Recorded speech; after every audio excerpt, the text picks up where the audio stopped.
ত্রয়োদশ চতুর্দশ অধ্যায়। ভগবান শ্রীকৃষ্ণের অমৃত বাণীতে অর্জুনের মন আনন্দে ভরে ওঠে। সেই সঙ্গে জেগে ওঠে অসীম পিপাসা জীবন মরণের সব গূঢ় কথা স্বয়ং ভগবানের মুখ থেকে শোনবার জন্যে।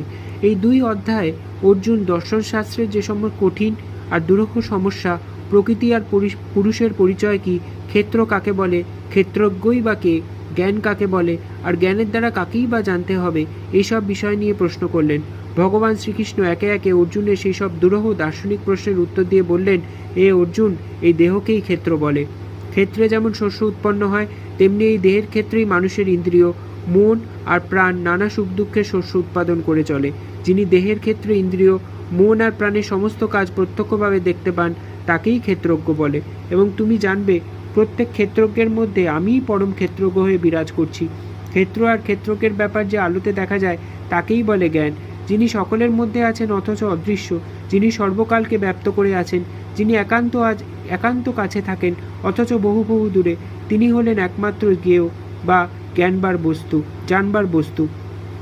এইভাবে ভগবান শ্রীকৃষ্ণ অর্জুনকে একে একে দর্শনশাস্ত্রের সমস্ত গূঢ় কথার ব্যাখ্যা করে বললেন, অর্জুন, সমস্ত জ্ঞানের মধ্যে যেটা সার কথা, এইবার তোমাকে তাই জানাচ্ছি।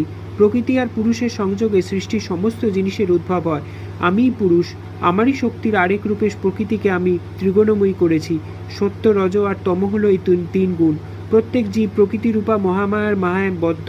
মহামায়ার সত্য, রজ আর তম এই তিন গুণের দড়ি দিয়ে সমস্ত জীবকে বেঁধে রেখেছেন।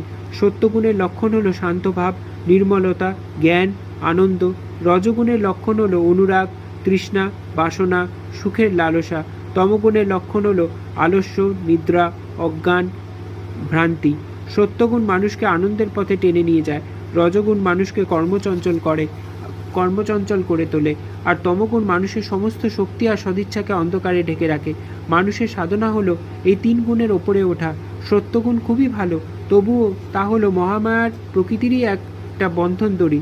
তাই যে মানুষকে মুক্তি পেতে হবে, আর তাকে সব বন্ধন দড়ি ছিঁড়ে ওপরে উঠতে হবে। তাই কোনো গুণের বশে থাকা উচিত নয়। সব গুণের বাইরে গুণাতীতকে জানা ও বোঝাই হলো পরম জ্ঞান।